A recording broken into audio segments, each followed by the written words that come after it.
வணக்கம் தோழர்களே, இறைகளே, புனித போராளிகளே, இயக்கத்தை சார்ந்த அனைத்து தோழமை உறவுகளுக்கும் வணக்கம். அதாவது இந்த காணொளி ஏன் பாஜக அவசியம், ஏன் அதிமுக அவசியம், ஏன் பாஜக என்டிஏ கூட்டணிக்கு வாக்களிக்க வேண்டும், அதை பற்றியான ஒரு விரிவான பரப்புரை.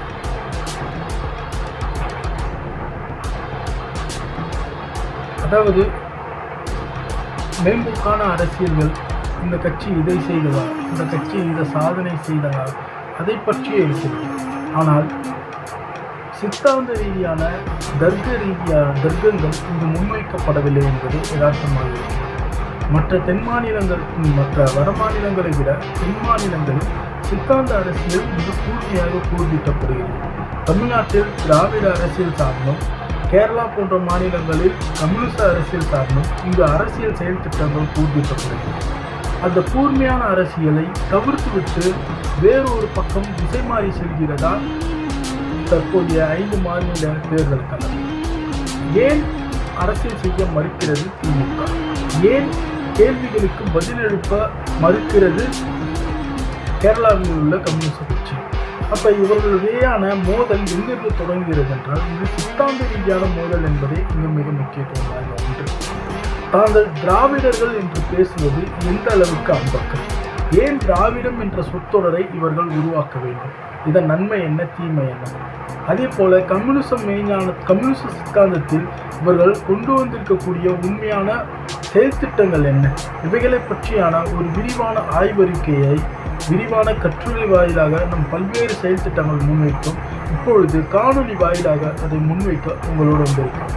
மேம்போக்காக இந்த கட்சி இந்த சாதனைகளை செய்தது, இந்த கட்சி இந்த நலத்திட்டங்களை செய்தது, இவைகளை பேசுபொருளாக்க வேண்டியது அவசியம்தான். ஆனால் அதைவிட ஒரு கட்சியின் சித்தாந்தம் என்ன செய்தது, ஒரு கட்சியின் சித்தாந்தத்திலிருந்து அதிகாரத்தை கைப்பற்றிய வரலாற்று நிகழ்வு, அந்த கட்சி என்ன நிகழ்வுகளை செய்தது, என்ன நலத்திட்டங்களை செய்தது என்பதுதான் ஒரு விரிவான தெளிவான ஆய்வறிக்கையாகும். நாம் வெறும் சாதாரண மக்களுடனான பேச்சுவார்த்தை அல்ல இது. இந்த பேச்சுவார்த்தை என்பது, இந்த பிரச்சார களம் என்பது அறிவுஜீவிகள் மத்தியில் கொண்டு செல்ல வேண்டியது மிக மிக அவசியம். அனைவரும் சொல்ல தயங்கக்கூடிய அல்லது இதுவரை வெளிவராத கருத்துக்களை நாம் பேசுவதுதான் இந்த காணொலியில் முக்கியம். மிக முக்கியமாக திராவிட சித்தாந்தத்தின் உண்மைத்தன்மையை கேள்விக்குள்ளாக்குவதும், அதே போல சந்தர்ப்பவாதம் என்று சொல்லக்கூடிய பாஜக சித்தாந்தம் உண்மையில் ஒரு சித்தாந்தம் தானா என்பதை பற்றியான விளக்கங்களை முன்வைப்பதும் இந்த காணொலியின் முக்கிய சாராம்சமாகும். இப்போ திராவிட சித்தாந்தம் என்று எடுப்பது, திராவிடன் என்ற சித்தாந்தம் ஏன் அவசியம் என்பதுதான் இங்கே கேள்வியாகும். பல தலைவர்கள் கேள்வி எழுப்புகிறார்கள், நாமும் கேள்வி எழுப்புகிறோம். திராவிட என்ற சித்தாந்தம் ஏன் தோன்றியது என்றால், ஒரு சித்தாந்தத்துக்கான தோற்றுவாய் எங்கு இருக்கிறது, ஒரு சித்தாந்தம் எவ்வாறு உருவாகிறது என்று பார்த்தோம்னா, முரண்பாடுகளின் தோற்றமே ஒரு சித்தாந்தத்தின் தோற்றுவாய். அப்போ இங்கு என்ன முரண் ஏற்பட்டது, எதற்காக திராவிட சித்தாந்தம் உருவாகியது, இங்கு என்ன முரண் ஏற்பட்டது? இங்கு ஏற்பட்ட முதல் முரண், இங்கு இன விடுதலை போராட்டங்கள் முன்னெடுக்கப்பட்டது. அப்போ மொழி போராக இருக்கட்டும், மற்ற இதர பிரச்சனைகளாக இருக்கட்டும், ஒவ்வொரு தேசிய இனமும் தனக்கான தேசிய இன குழுக்களுக்கான விடுதலை போராட்டத்தை ஆரம்ப காலகட்டத்தில் முன்னெடுத்தார்கள். அப்போ இந்த போராட்டத்தை மடைந்திருப்பதற்கு இந்த சமூகத்தில் நிகழ்ந்த இந்த முரண்பாடிலிருந்து தோற்றும் சித்தாந்தம் எதுவாக வெளிப்பட்டது என்றால், தேசிய இன விடுதலை சித்தாந்த போராட்டமாக வெளிப்பட்டது. ஆனால் இப்பொழுது அது என்னவாக மாறி நிற்கிறது, திராவிட சித்தாந்தமாக மாறி இருக்கிறது. அப்போ முரண்பாடிலிருந்து ஒரு சித்தாந்தம் உருவாகி இருக்க வேண்டும் என்றால், தமிழ்நாட்டின் அகநிலை புறநிலையிலிருந்து நம் கணக்கில் எடுக்கும்போது இங்கு உருவாகிய முரண்பாடு என்பது தேசிய இன முரண்பாடு. ஒரு ஒடுக்கும் தேசிய இனம், ஒடுக்கும் அரசிற்கும் ஒடுக்கப்படும் தேசிய இனத்திற்குமான முரண்பாடு. இங்கு பல நாடுகள் போல ஒடுக்கும் தேசிய இனம், ஒடுக்கப்படும் தேசிய இனம் என்பதில்லை. இங்கு ஒடுக்கும் அரசு, ஒடுக்கப்படும் தேசிய இனமாக இருந்தது. அப்போ இந்த முரண்பாடுகளிலிருந்து உருவாகி இருக்கும்போது இந்த தேசிய இன விடுதலைக்கான சித்தாந்தம் உருவாக வேண்டும். ஆனால் ஏன் திராவிட சித்தாந்தம் உருவாகியது? அப்போ இந்த கேள்வியே மிகப்பெரிய சிக்கலை ஏற்படுத்துகிறது. அப்போ ஏன் இந்த திராவிட சித்தாந்தம் உருவாகியதுன்னா, இங்கு தேசிய இன சித்தாந்தங்களை அழிக்க வேண்டிய தேவை ஏற்பட்டது. அப்போ இங்கே இருக்கக்கூடிய தேசிய இன பண்பாடுகளையும் கூறுகளையும், மொழியியல் கூறுகளையும், வரலாற்று கூறுகளையும் உலகத்தில் போற்றக்கூடிய ஆகச்சிறந்த தமிழ் சித்தாந்தங்களையும் அழிக்க வேண்டிய தேவை இங்கு திராவிடத்திற்கு எழுந்தது. அதனால்தான் திராவிடம் என்ற நிலவியல் சித்தாந்தத்தை உருவாக்கி இங்கு தமிழ் மொழிக்கு எதிராக, தமிழ் இனத்திற்கு எதிராக, தமிழின் பண்பாடுகளுக்கு எதிராக, தமிழர்களின் தொல்லியலுக்கு எதிராக ஒரு பிற்போக்கான ஒரு முற்போக்கு முகம் பொருந்திய ஒரு திராவிட சித்தாந்தத்தை இங்கு கொண்டு வந்தார்கள் என்பதுதான் யதார்த்தம். அப்ப இந்த தெளிவுத்தன்மை நமக்கு வேணும். இவர்கள் திராவிடம் என்று கொண்டு வந்தது இவர்கள் தமிழ் மொழியின் நீட்சியை அழிப்பதற்கு, தமிழ் மொழியின் மீளெழுச்சி செய்யவில்லாமல் அழிப்பதற்கு, தமிழ் தேசியனத்தின் மீளெழுச்சியை அழிப்பதற்கு, தமிழ் சித்தாந்தங்களை அழிப்பதற்கு, தமிழ் கோட்பாடுகள், தமிழ் வரலாறுகள், தமிழ் மொழியியல் கூறுகள், தமிழின் பண்பாட்டு கூறுகளை அழிப்பதற்கு தான் இந்த பொய்யான திராவிட சித்தாந்தம் உருவாக்கப்பட்டது. அதை தான் பெரியார் உருவாக்கினார், பெரியார் அவர் சிறந்தவர் என்ற கூற்றுகள் இங்கு முன்வைக்கப்படுகிறது. அப்ப இங்கு தமிழ் சித்தாந்தம் உருவாகுவதற்கு அடிப்படை நோக்கமே இந்த திராவிட சித்தாந்தம் உருவாகியதற்கு அடிப்படை நோக்கமே இங்கு தமிழ் சித்தாந்தம் முற்றிலுமாக அழித்தொழிக்கப்பட வேண்டும் என்ற மைய நோக்கம் கொண்ட ஏகாதிபத்தியத்தின் சதி கோட்பாடுகளாக உருவாக்கப்பட்டவை. அவைகளால் தான் இன்று தமிழ் மொழி இன்று வரை அடிமைப்படுத்தப்பட்டு கொண்டு இருக்கிறது. அப்ப இதே போல திராவிட சித்தாந்தம் தோற்றுவாயை பற்றி பார்த்தோம். திராவிட சித்தாந்தம் என்ன போதிக்கிறது? திராவிட சித்தாந்தம் நாத்திகத்தை போதிக்கிறது. ஏன் நாத்திகத்தை தமிழ்நாட்டில் கொண்டு வர வேண்டும்? ஏனென்றால் தமிழர் என்ற வரலாற்று கூறுகள் என்பது, தமிழின் இந்த கலாச்சார கூறுகள் என்பது மதம் சார்ந்து பிணைந்து நிற்கிறது. அப்ப இந்த மதம் சார்ந்த கூறுகளையும் முற்போக்கு கூறுகளையும் அழிக்க வேண்டிய தேவை இங்கு மிக மிக ஏகாதிபத்தியவாதிகளுக்கு மிக முக்கியமாக இருக்கிறது. ஏனென்றால் இதை அழிக்கப்படவில்லை என்றால் இந்த தமிழ் ஆட்சி மொழியாகும் அல்லது தமிழ் விடுதலை ஏற்படும். இந்த கூறுகள் தமிழ் முற்போக்காளர்கள் மேலெழுவார்கள். அப்ப இந்த கூறுகளை அழிப்பதற்கு, தமிழ் மொழியை அழிப்பதற்கு, தமிழ் தேசிய இனத்தை அழிப்பதற்கு இங்கு மிக மோசமான செயல்திட்டத்தை உருவாக்குவதற்கு தான் திராவிட சித்தாந்தம் என்ற பரப்பியல் இங்கு கொண்டு வரப்பட்டது. அப்ப இவர்கள் நாத்திகம் என்று பேசுகிறார்கள். நாத்திகம் உண்மையில் நாத்திகத்தில் நமக்கு பல்வேறு விமர்சனங்கள் இருக்கிறது. அதாவது நாத்திகம் என்றால் என்ன? நாத்திகம் எந்த வகையில் வரையறுக்கப்படுகிறது? நாத்திகத்தினுடைய செயல் திட்டங்கள் என்ன? இப்ப நாத்திகம் பல்வேறு காரணிகளாக உருவாக்கப்பட்டது. முதல் காரணி என்பது நாத்திகம் இயற்கையின் இயற்கையியல் பொருள்முதல்வாதத்தின் அடிப்படையிலும், டூரி மறுப்பு கொள்கையின் அடிப்படையிலும், மனிதனிலிருந்து குரங்கிலிருந்து மனிதன் தோன்றிய வரலாற்று கூறுகளின் அடிப்படையிலும், மனிதன் இந்த பூமி பந்தில் படைக்கப்படவில்லை, மனிதன் இந்த இயற்கையினால் உருவாக்கப்பட்டவன், இந்த உலகம் என்பது கடவுளால் படைக்கப்படவில்லை, இந்த உலகம் என்பது இயற்கையால் உருவாக்கப்பட்டது என்ற தெளிவுத்தன்மையின் அடிப்படையிலும், அதிலிருந்து புரிதலிலிருந்து மக்களின் மத சார்ந்த கருத்துக்கள், கலாச்சார கூறுகளில் இருக்கக்கூடிய பழக்க வழக்கங்கள் என்பது மூட நம்பிக்கை என்பதையும் முன்வைத்து வரையறுக்கப்பட்டவைதான் நாத்திகம்.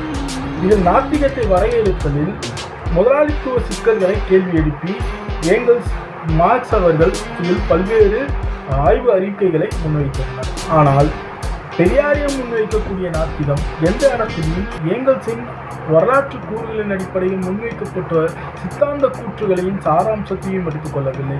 அதில் இருக்கக்கூடிய முதலாளித்துவ உற்பத்தி கொள்கையில் இருக்கக்கூடிய சிக்கல்களை பற்றியான வரைவு கொள்கையை பற்றியும் எடுத்துக்கொள்ளவில்லை. இவர்கள் முன்வைத்ததான பற்றும் வெறு தமிழ் மத எதிர்ப்பு வாதம் மட்டுமே, தமிழ் இனத்தின் கூற்றுகளை அழிக்கும் வாதம் மட்டுமே. ஏனெனில் தமிழ் மதம் என்பது வரலாற்று நெடுக்க தமிழ் இனத்தை சார்ந்து, தமிழ் வரலாறு சான்று பிணைந்திருக்கிறது.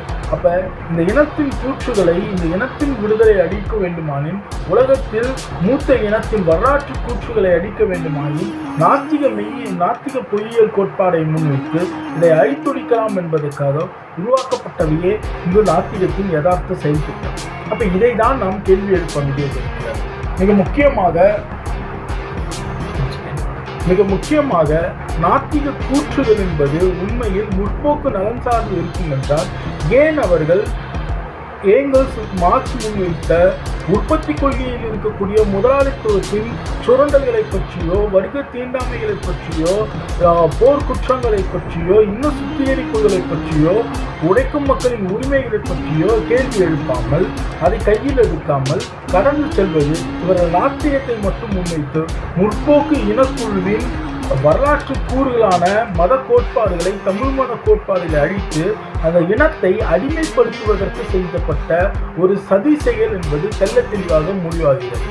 அப்ப இவர்கள் நாத்திகம் என்பதை முன்வைப்பதே தமிழ் மதத்தின் கூற்றுகளை அழிப்பதற்கும், தமிழ் இனத்தை அழிப்பதற்கும், தமிழ் இனத்தை அடிமைப்படுத்தி அவர்கள் விடுதலை போராட்டத்தையும் அவர்கள் அரசியல் போராட்டத்தையும் அவர்கள் தொன்மையும் அழித்தொழித்து அந்த இனத்தை கபலீகரம் செய்வதற்கு உருவாக்கப்பட்டவையே இங்கு பெரியாரியம் பேசக்கூடிய நாத்திகத்தின் சாராம்சமாக இருக்கிறது. இப்பொழுது நாத்திகம் என்ற கூற்றை இவர்கள் எடுத்துக்கொண்டால் அதில் இருக்கக்கூடிய மூட நம்பிக்கையை விமர்சிப்பதாக முன்வைத்து அந்த இனத்தின் பண்பாட்டு கூறுகளை அடிக்கிறார்.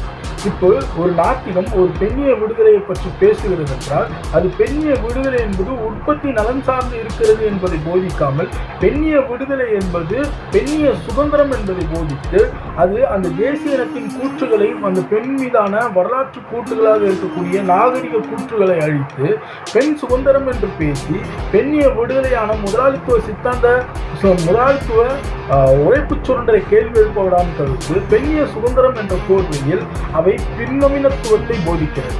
இவர்கள் தேசிய கூற்றுகளையும் ஏற்றுக்கொள்ளவில்லை, பெரியாரி அதாவது கம்யூனிச கூற்றுகளையும், முதலாளித்துவத்துக்கு எதிரான கம்யூனிச கூற்றுகளையும் ஏற்றுக்கொள்ளவில்லை. பெண்ணிய சுதந்திரத்தை முன்வைத்து அந்த நீட்சியில் அந்த பெண் என்பது ஒரு எலைட் பீப்புளாக உருவாக்கப்பட்டு அவர்கள் ஒரு பின்னவீனத்துவவாதியாக மாற்றக்கூடிய அவலம் இங்கு நிகழ்ந்து கொண்டிருக்கிறது. இதுதான் நாத்திகம் என்ற பெரியாரியம் முன்வைக்கக்கூடிய சதி கோட்பாடு என்று வரையறுக்கும். இந்த தெளிவுத்தன்மை நமக்கு மிக மிக அவசியம். இங்கே இவர்கள் பேசுவதால் நாத்திகம் என்றால் ஏன் கீழ் வெண்மணியில் இவர்களுடைய நிலைப்பாடு என்ன? ஏன் பெண்ணிய அடிமைத்தனம் என்பது மதத்தில் மட்டும்தான் நிகழ்கிறதா? பெண்ணிய அடிமைத்தனம் உற்பத்தி முறைக்கு தொடர்பில்லையா? முதலாளித்துவ சுரண்டல் தொடர்பில்லையா? இன்றைய பிரதான முரண்பாடு பெண்ணிய விடுதலையோ அல்லது சாதிய விடுதலையோ மத விடுதலையோ இங்கு பிரதான முரண்பாடு என்பது வெறும் மதம் மட்டும் சார்ந்துதான் இருக்கிறதா? சமூகம் சார்ந்து மட்டும்தான் இருக்கிறதா? உற்பத்தி கட்டமைப்பில் இல்லையா?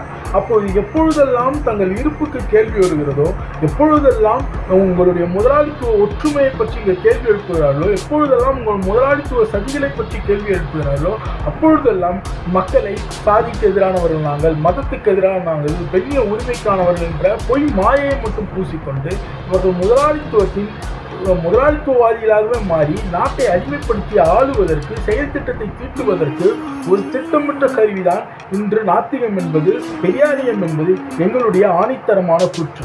அப்ப இந்த தெளிவுத்தன்மை மிக மிக அவசியம். எங்களுடைய மதம் அழிக்கப்படுகிறது என்றால், நீங்கள் சமூகத்தில் இருக்கக்கூடிய பண்பாடு கூறுகள் அழிக்கப்படுகிறது என்றால், நாங்கள் தேசிய இனத்தின் வரலாற்று கூறுகளை இழந்து ஒரு தேசிய இனமாக மாற்றப்படுவோம், நாங்கள் அடிமையாக்கப்படுவோம். அப்பொழுது இந்த மதமும் ஒவ்வொரு பிரச்சனைகளும் இங்கு சேர்ந்தே இயங்குகிறது. அப்ப இந்த கூற்றுகளை இவர்கள் அழிப்பது என்பது அந்த தேசிய இனத்தின் வரலாறு கூறுகளை அழிப்பதற்கு ஒப்பாகும்.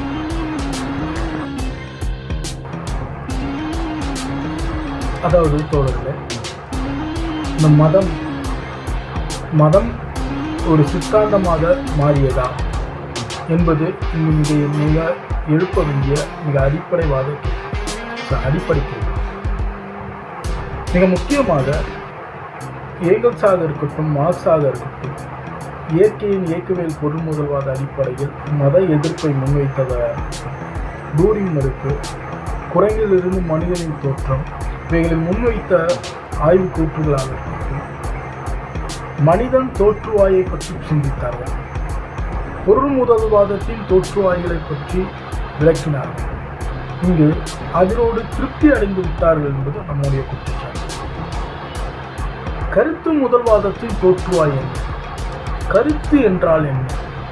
கடவுள் என்றால் என்ன? கருத்தே முதன்மை என்பதுதான் நம்முடைய சித்தாந்தம்.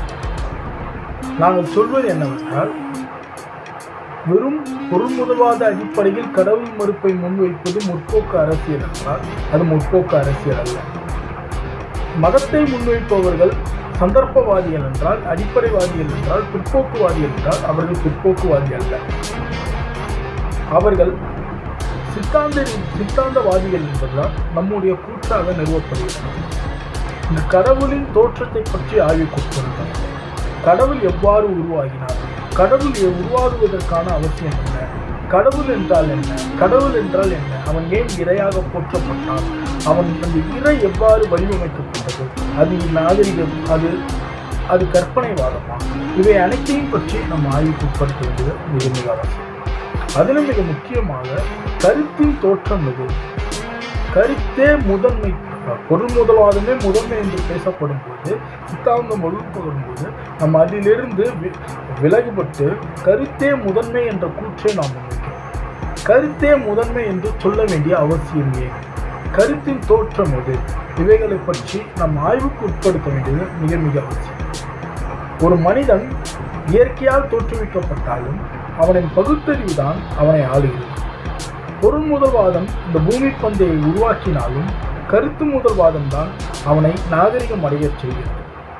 ஒரு வேதி வினையோ, ஒரு உயிரியல் வினையோ, ஒரு இயற்பியல் வினையோ, ஒரு முரண்பாடுகளின் தோற்றமோ இந்த பூமி பந்தில் நிகழ்வுகளை அனைத்தும் பொருள் முதல்வாதத்தின் அடிப்படையில் நிகழ்ந்தாலும் மனிதனில் ஏற்பட்டக்கூடிய வளர்ச்சி அனைத்தும், நாகரிக பண்பாட்டு வளர்ச்சி அனைத்தும் அவன் சிந்தனையில் உதித்த கருத்தியலால் நிகழ்ந்தவையே.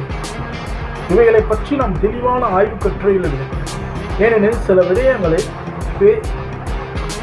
சொல்லால் விளக்குவதை விட அதை எழுத்துப்பூர்வமாக விளக்கும் போது உங்களுக்கு விரிவான செயல் திட்டம் கிடைக்கும். கருத்தின் முதன்மை எது, கருத்தே முதன்மை என்பதும், சந்தர்ப்பவாதம் என்று போற்றப்பட்ட மத கொள்கை என்பது ஒரு சித்தாந்தம் என்பதும், அது எவ்வாறு வினையாற்றியது என்பதும் பற்றி அடுத்த காணொலியில் உங்களுடன் விரைவில் சந்திப்பேன். நன்றி, வணக்கம் தோழர்களே. இதிலிருந்து ஒட்டுமொத்தமாக நீங்கள் பார்த்திருக்கலாம், நாங்கள் வெறும் 50 வார்த்தைகளை முன்வைக்கிறோம். நாத்திகம், கம்யூனிசம், பெரியாரியம், அம்பேத்கரியம், நாங்கள் முற்போக்குவாதிகள் என்று சொல்லிக் கொள்பவர்கள் இங்கு எந்த இடத்தில் தோற்று நிற்கிறார்கள் என்றால் சித்தாந்த ரீதியாக தோற்று நிற்கிறார்கள். காணொலியின் தொடக்கத்தை சொல்லியிருந்தேன்,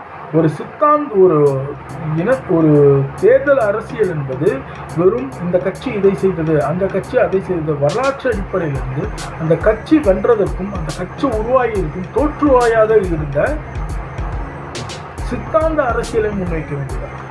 நாங்கள் இன்றைய சித்தாந்த அரசியலில் பெரியாரியும் ஒரு போலி அம்பக், அதே போல் நாத்திகம் என்பது ஒரு சித்தாந்தம் அல்ல, அது செயல் திட்டம், அது ஒரு சதி திட்டம். இப்படி நம்ம தெளிவான வரையறைகளை முன்வைத்து நாம் கருத்தியல் அடிப்படையிலான பிரச்சார களத்தை கட்டமைக்கிறோம். அதன் தொடர்ச்சியாக தான் நம்முடைய காணொலி முழுக்க சித்தாந்த ரீதியான அரசியலை முன்வைக்கிறோம். அப்போ இதன் நீட்சியாக நாம் அடுத்த கட்டம் கருத்தே முதன்மை, கருத்துருவாக்கத்தின் தோற்றம், கருத்தின் தோற்றம், கடவுளின் தோற்றம், மதத்தின் தோற்றம், மதம் ஒரு பிற்போக்குவாதம் அல்ல, மதம் ஒரு உயர்ந்த கொள்கை, சித்தாந்த, அறிவியல், அரசியல், அறிவியல் செயல் திட்டம் என்பதை விளக்குவதற்கு அடுத்த காணொலியில் நாம் சந்திப்போம். நன்றி, வணக்கம்.